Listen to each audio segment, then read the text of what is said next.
با مقصد حفظ یادگاری‌های طبیعی دولتی طبق دستور رهبریت مقامات اجرایی حاکم دولتی شهر خوجند با اقدام شعبه حفظ محیط زیست شهر اطراف درخت توت سفید که در موضع بازار مرکزی پنجشنبه واقع است کارهای آبادانی گذرانده شد و جهت آگاهی بیشتر از توت 900 ساله معرفی نامه آن نصب و بهر آسیب نرسیدن اطرافش پنجره بندی کرده شدند.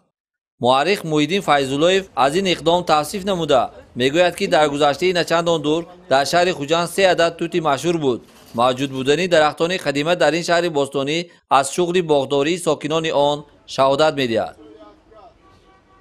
در شهر خوجند که یکی از شهرهای قدیم است 3 درخت توت از حوزه مابینی دریای سیر که در آنجا شهر خوجند وادی فرغانه جایگیر است از اون قسمتش تا همین قسمت جنوبیش یعنی از شمال تا قسمت جنوبی 3 درخت توت کلانترین و قدیمترین آن در موضع تاریخی با نام محله نیز با همین نام همنام توت کلان است در همان جا واقع می باشد و دوم توت در موضع پنجشنبه سوم توت در همون قسمت به دریای سیر نزدیکتر اون را ما محله سری بلندی میگوییم.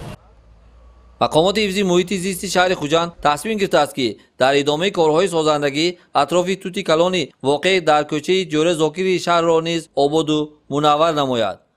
دور بری آن را اندک وسیع‌تر، آبادتر و روشن‌تر سازند و شناسنامه آن را در جای قرار دهند که دقت مردم را بیشتر به خود جلب کند. زیرا این درخت تقریباً 8 نسل را دیده است و هر شاخ و شاخچه‌اش صحیفه تاریخ این مرز و بوم است. توت کلان را می شود یگانه یادگاری تاریخی زنده نام برد که نیاز به توجه و غمخواری بیشتر دارد. همه سیاحانی که می آمدن به این موضع آمده در نزد همین توت کلان عکس می برداشتند.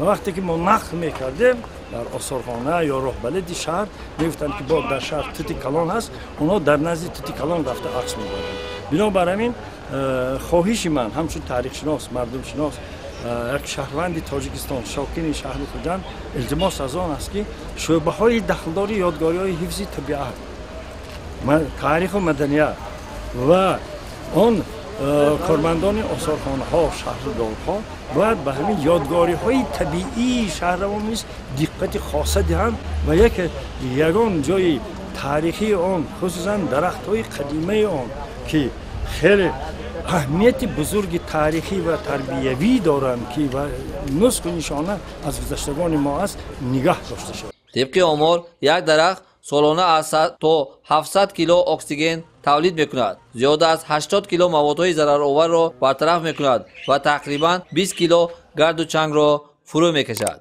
پس توت کلان خوجندشهر در طول حیات 700-800 ساله خود خدمت شایانی برای مردم کرده است. این اقدام شایسته شعبه حفظ محیط زیست شهر خوجند برای معرفی تازه و جلب بیشتری سیاحان داخلی و خارجی مساعدت خواهد نمود.